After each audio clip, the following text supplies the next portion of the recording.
마이크 도저 샤우어 전 미합 중국 공군 중령은 한 전투기를 보고 이렇게 이야기했습니다. 한 번에 너무 멀리 도약한 진화를 넘어 혁명적인 전투기이다. 전 세계 그 어떤 전투기도 비견될 수 없는 최강의 제공 전투 능력을 가졌으면서 적의 레이더가 전혀 탐지조차 할 수 없는 최강의 스텔스 전투기 F-15, F-16, F-18 등 쟁쟁한 다른 서방제 전투기들을 상대로 무려 144대 0이라는 전설적인 스코어를 기록한 미 공군의 첫 5세대 스텔스 전투기이자 공중우세기 F-22A 랩터인데요. 이 F-22A 랩터는 전 세계 수많은 항공기 동호인들과 밀리터리 매니아들, 언론과 군사 전문가들로부터 세계 최강의 전투기라는 타이틀을 20년 넘게 지켜오고 있는 굉장한 전투기입니다. 최근 6세대 전투기 NGAD 프로그램의 비용이 폭증함에 따라 이 F-22A 랩터를 더욱 개량해 더 강력한 전투기로 만들어 사용하려는 미국의 움직임이 나타나고 있습니다. 미 공군은 F-22를 대신하기 위해 차세대 스텔스 전투기인 F-35를 운영 중입니다. 그러나 여전히 F-22A 랩터는 퇴역하지 않고 있으며 동맹국의 비상사태가 발생할 경우 가장 먼저 긴급 파견되는 미 공군의 핵심 전략 자산입니다. 그런데 왜 아직도 늦어지는 NGAD에 대한 대안으로 F-22를 선택하려는 걸까요? F-22는 왜 아직도 오직 미 공군만이 보유한 최강의 전투기로 불리는 걸까요? 전문가는 아니지만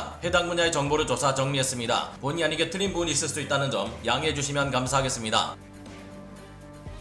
1970년대 미국은 강력한 제공 전투기인 F-15를 확보하고 있었기에 제공권 장악이 얼마나 중요한지 잊어가고 있었습니다. 그러나 이때 미국의 정찰 위성은 소련의 새로운 신형 전투기 시제기들을 포착하게 됩니다. 그 시제기는 미코얀 설계국의 9-01과 T-10 시제기였는데 이 둘은 몇 년 뒤 미그-29 전투기와 소우-27 전투기가 됩니다. 미국은 이에 대항할 새로운 제공 전투기를 개발할 필요성을 느꼈고 더욱 강력한 공대공 전투 능력을 가진 전투기의 개발을 시작합니다. 1982년 어드밴스드 택티컬 파이터 약칭 ATF 사업의 RFI에 따르면 공대공 능력, 즉 제공권 확보가 ATF의 핵심 목표로 바뀌었습니다. 그리고 이때쯤 합성 소재 및 경량 합금, 신형 비행 제어 장치 및 항전 장치, 개량형 추진 체계, 스텔스 체계 등 항공기와 관련된 모든 기술 부문에서 일대 변혁이 일어났는데요. 이 ATF 사업을 통해 나온 전투기가 실전 운용 단계에 들어갈 때쯤이면 운용 중이던 미 공군 F-15 전투기와 F-16 전투기들이 한계에 다다를 것으로 예측되었습니다. 이 때문에 ATF 사업으로 나오게 될 신형 전투기는 F-15와 F-16을 대체할 신형 전투기로 배치될 계획이 세워집니다. 1984년 미국의 여러 전투기 제작 업체들이 받은 기본 요구 조건은 그야말로 경악할 수준으로 당시의 기술로는 불가능한 전투기를 개발하라는 말과 같았습니다. 이때 기본 요구 조건은 800마일에 달하는 작전 반경을 가져야 하고 마 1.5 수준의 초음속 순항 능력이 있어야 하며 2000피트 609.6m 이하의 단거리에서 이착륙이 가능한 수준의 스톨 능력을 갖춰야 한다는 것이었습니다. 여기에 더해 이륙 총 중량이 22,679kg에 달해야 하며 통합적 스텔스 능력을 갖춰야 하는데요. 이런 환상적인 성능의 전투기를 대당 4천만 달러 이하의 가격에 조달할 수 있어야 한다는 것이었습니다. 수많은 경쟁 업체들 중에서 1986년 7월에 받은 제출서를 토대로 평가해볼 때 F-117 스텔스 공격기를 개발해본 경험이 있는 로키드와 노스롭의 설계가 우수하다고 여겨졌는데요. 로키드와 노스롭이 두 개 회사를 주축 보잉과 제너럴 다이나믹스, 마틴 마리에티사, 맥도널 더글러스 등 수많은 방산업체들이 함께 힘을 합쳐 이후 ATF 사업을 이끌어가게 됩니다. 1986년 로키드를 주축으로 한 컨소시움은 모델 1131을 내놓았는데 이는 YF-22 라이트닝2라는 제식명을 부여받았고 노스롭을 주축으로 한 컨소시엄에서는 N14라는 모델을 내놓았는데 이는 YF-23 블랙위도우2라는 제식명을 부여받습니다. 이후로도 각 업체들은 ATF 사업에서 수많은 난항을 겪게 되지만 치열한 경쟁이 지속된 지 8년이 지난 1991년 4월 23일 미 공군 장관 도널드 라이스가 로키드, 보잉, 제너럴 다이나믹스 컨소시움에 YF-22가 승리했음을 발표하고 엔진은 프렛 앤 휘트니사의 F119PW100이 공식 엔진으로 선정됩니다. 이렇게 최초 개념 연구부터 최종 선정에 이르기까지 34년, 사업 탐색 개발부터 선정까지는 22년이라는 긴 시간이 지난 끝에 드디어 공중을 지배하는 F-22A 랩터가 탄생하게 됩니다. 냉전 시기 미국은 이 F-22를 무려 750기나 배치할 예정이었지만 너무나 높은 도입 비용과 유지 비용 때문에 결국 180대 정도 규모로 크게 줄어들게 됩니다.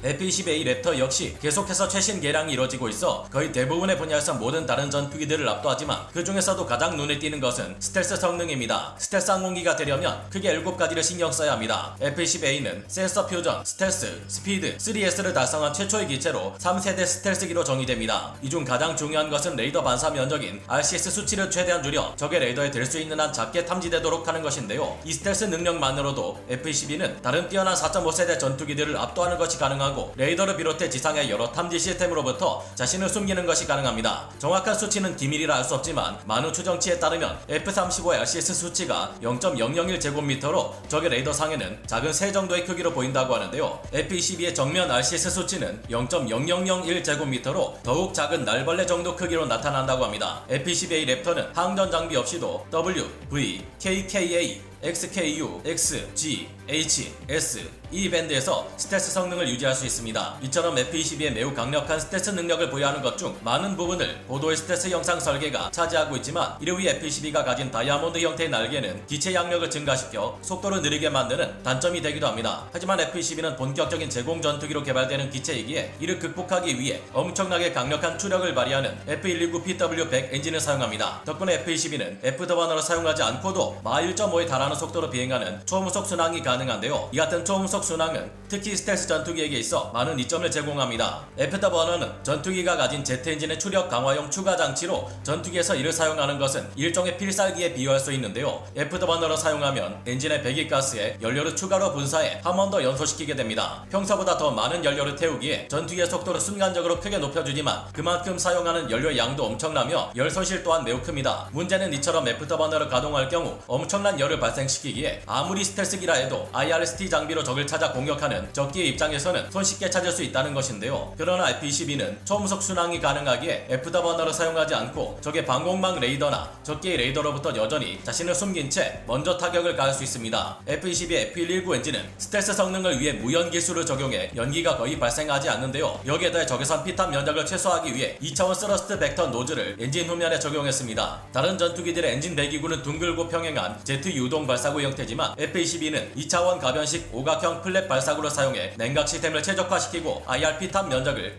최소화시켰습니다. F-119 엔진은 엄청난 추력을 발휘하면서도 코어 엔진과 배기가스의 온도를 낮춰 적외선 방출량을 줄였기에 그만큼 적이 연령상 장비나 적외선 장비를 가지고도 찾기 어려워집니다. 뿐만 아니라 연료 효율은 더 높아졌고 소음이 줄어들기까지 했기에 F-119는 그야말로 스텔스를 위해 태어난 엔진으로 평가받고 있습니다. F-22는 8개 화면을 통해 초당 105억 회 연산 속도를 자랑하는 슈퍼컴퓨터 항전 장비가 실시간으로 자세한 전투 상황을 조종사에게 알려줍니다. 그렇기에 F-15E 스트라이크 이글처럼 2명의 조종사가 탑승하지 않고도 원활한 임무 수행이 가능한데요. F-22는 시리아 내전에서 이슬람 무장 반군을 상대로 첫 실전 임무를 실시한 바 있습니다. 이때 85문의 대공포대와 32개 전탐기지, 54개 대공 미사일 기지가 F-22를 격추시키기 위한 준비를 하고 있었는데요. 그러나 당시 F-22는 이들의 감시를 너무나 쉽게 뚫고 들어가 반군 사령부가 폭격을 받는다는 사실조차 모르는 상태에서 폭격을 가하고 아무렇지 않게 빠져나온 것으로 알려져 있습니다. F-22 이후에 개발된 F-35는 내부 무장창에 AIM-120 암람 중거리 공대공 미사일만을 탑재하고 있어 사실상 시계외 공중전, BVR전 위주로 운용될 수밖에 없으며 AIM-9X 사이드와인더 단거리 공대공 미사일과 기관포 사격이 필요한 근접 공중전은 최대한 피하는 것이 유리한데요. 일단 투하된 이후 미사일이 점화되는 방식이라 외부에 별도의 하드포인트를 장착하지 않고서는 AIM-9X 같은 단거리 공대공 미사일을 발사할 수 없습니다. 이와 달리 시계외 공중전은 물론 근접 공중전에서도 우수한 전투력을 발휘해야 하는 F-22는 내부 무장창에 AIM-120D 암람 중거리 공대공 미사일은 물론 좌우 측면에 내부 무장창을 하나씩 더 갖추고 있습니다. 여기서는 AIM-9X 사이드와인더 단거리 공대공 미사일을 발사하는 LAU-142A 아벨 발사대가 나와 미사일을 발사하는데요. 급격한 기동과 방향 전환이 필요한 근접 공중전에서도 활약할 수 있도록 개발된 F-22는 초당 100도 이상의 롤을 구사하는 상황에서도 미사일 발사가 원활해야 하기에 공기압과 유압을 동시에 사용하여 발사하는 레일 방식의 별도 발사대가 필요한 것입니다. 이 발사대를 이용하면 부지에 달하는 가혹한 기동 환경 하에서도 무리 없이 미사일을 발사할 수 있으며 초음속으로 비행하는 환경에서도 AIM-9X 미사일 사출이 가능합니다. 물론 현대 공중전의 대세는 이미 BVR전 위주로 상정되고 있지만 상황에 따라 근접 공중전이 발생할 수 있을 것이라 보는 미 공군은 계속해서 근접 공중전에서도 F-22로 작전을 수행할 역량을 확보하기 위해 계속해서 강도 높은 훈련을 진행 중입니다. 물론 아무리 F-22가 최강의 스텔스 전투기라고 해도 개발된 지 오래된 만큼 취약한 부분이 없지는 않습니다. 그러나 미 공군은 계속해서 전력을 강화하고 있으며 F-22에도 여러가지 새로운 기술이 적용되고 있으니 앞으로 상황이 어떻게 바뀔지 지켜봐야겠습니다. 감사합니다. 영상을 재밌게 보셨다면 구독, 좋아요, 알림 설정 부탁드리겠습니다.